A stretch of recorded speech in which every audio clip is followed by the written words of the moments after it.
Paano yung sabi nyo sa excise tax ng Pit District, madam?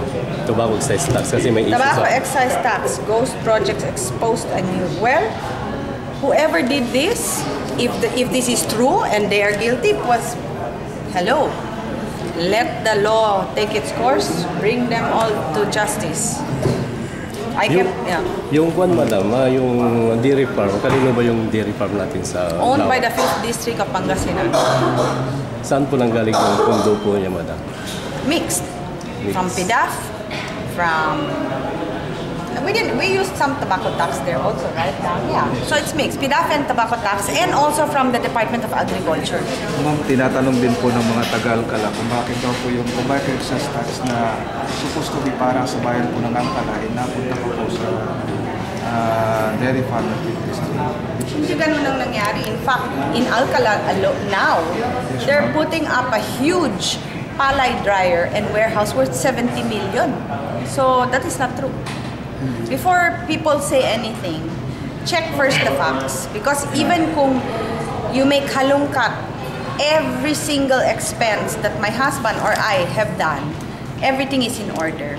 That's one thing I can say after this PDAF scam. The people in my district I've been saying can look at me and I can look at them with a straight face because there has been no kurakot. I have been watching the Kaban ng Bayan to make sure it goes to my constituents up to the last pako accounted for yun. Ano ba yung kwan sa mga product ng dairy farm, madam? May quality control ba o certified ba ng BPAD o baka? Oh yeah, school in Subic, we send them, they only have, it's a small bread school, they have 300 students, we send them 300 bottles a week. So that's already been tested and it's passed all tests when it comes to the quality. So there's no problem there. Ma'am, bakit sa bottle pa ng dairy farm products natin wala pong nakalagay na certified BAPA or BPAD? There's no need. There's no need to do that. Certified by the BFAD. Do you see that in other bottles of milk? Do you see that in the Magnolia milk? You don't. Sa first milk kasi kaya hindi kailangan ng BFAD. Galing talaga sa susunangan. Yung mga BFAD yung may mga preservatives. Yeah. So paano po yung processing ng nasabing from fresh cow's milk to butter? How do we process it? Have you been to the dairy parlor? Punta ka na lang doon. Yeah, we have a... Oo, nandiyan si ano. all the technicians are there. You can ask them. Lahat ng mga dairy. Our milk is fresh, but what do they call it when they Pasteurized. Fresh. We have a pasteurization process, and it would be nice if maybe Dan can tour you and you have a look and see for yourself. It's all stainless steel. All the Attorney Jason. and now I have to leave from Manila. Any other questions? Ng palay at mais. Meron ba? Lahat ng nagtatubako, nagpapalay din at nagmamais din. So, anong masama ng rice dryer and corn dryer? Okay? Ganun kasimple. Sir, Ngayon, for example, sa Villasis, 4,000 hectares. Sabihin na natin ang ani 4.5 tons bawat hektarya. Okay? So that's 18,000 tons. 18 million kilos.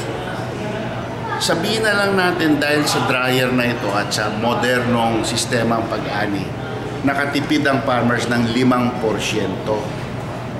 Magkano yung 5% ng kung 18,000 tons, 18 million kilos, sa 10 piso na lang per kilo, which mababa yun kasi umabot ng 17, di ba?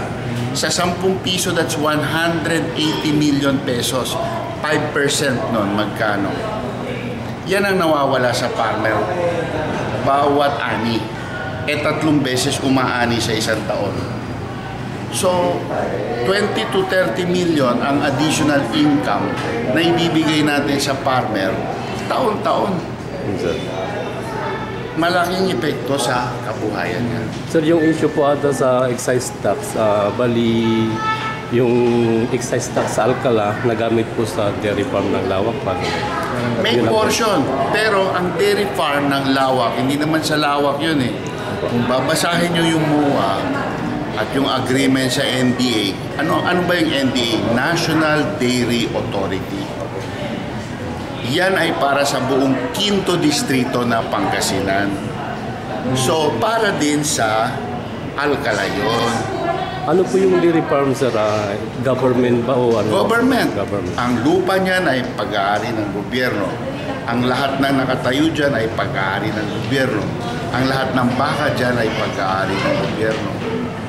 Tapos yung quality control po ng dairy farm products, sir? Ang produkto niyan binibigay sa mga estudyante ng eskwelahan sa feeding program. So ang nakikinabang dyan, tao ng Kinto Distrito. Certified pa ito ng BPAD, sir, o yung... Ang practices niyan kapareho ng ginagawa ng National Dairy Authority. So kung ano yung practice ng National Dairy Authority, ganun din ito, mas maganda pa ito.